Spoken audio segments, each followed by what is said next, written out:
So Kim, good morning. Good morning. So let's talk about money dysmorphia and kind of what it all means and why we're hearing so much about it right now at this point in time. Well, the topic is really trending right now, and it all goes back to the comparisons we make between ourselves and others. These days, it's so easy to scroll through social media, see images of incredible wealth and luxury, and feel like, oh, why don't I have that? Am I doing something wrong? And that can lead to feelings like you're not making good money decisions, even though you're doing fine. So a lot of it goes back to those social comparisons we make. Oh, okay. Well, can we talk about some real world examples then of this dysmorphia?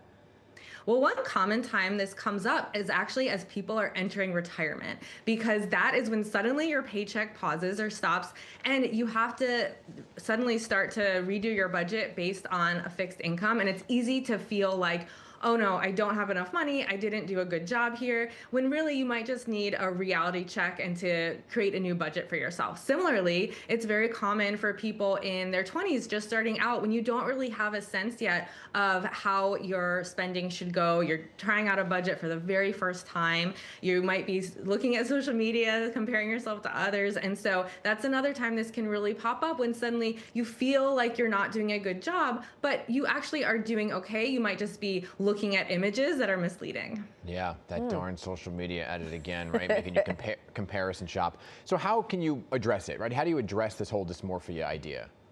It really starts with giving yourself a reality check, and that is with a budget. So it's very helpful to make just a ballpark budget for yourself. At NerdWallet, we really like the 50-30-20 approach, where 50% of your take-home pay is going towards needs, 30% to wants, 20% to savings and any debt payments. And that just gives you a sense. Do I need to make tweaks? Maybe you want a different percentage based on your own needs and personal situation. But basically, you want to just give yourself that reality check that has nothing to do with, comparing yourself to others. You're just looking at your own money and you're deciding if you need to make some small changes in order to reach your financial goals. Right, but the whole idea of dysmorphia is that you believe a reality that's not true.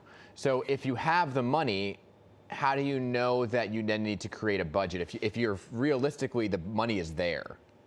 Well, this is the real challenge, because where we often see this dysmorphia pop up is if you do have the money, but you are afraid to spend it, or you feel like you just couldn't possibly have enough, so you want to keep stockpiling it. And that's when you might even want to bring in a third party, a financial advisor, even a financial therapist, to help you work through some of those feelings, because money is also there for us to enjoy it. You always, even when you're on a tight budget, you want to put some money for fun into it as well, just so it's sustainable. And so it can help to just give yourself a little check to see if you need to make those adjustments. Yeah, I mean, sometimes you just need to spend a little bit of money to handle the other types of stress in your life.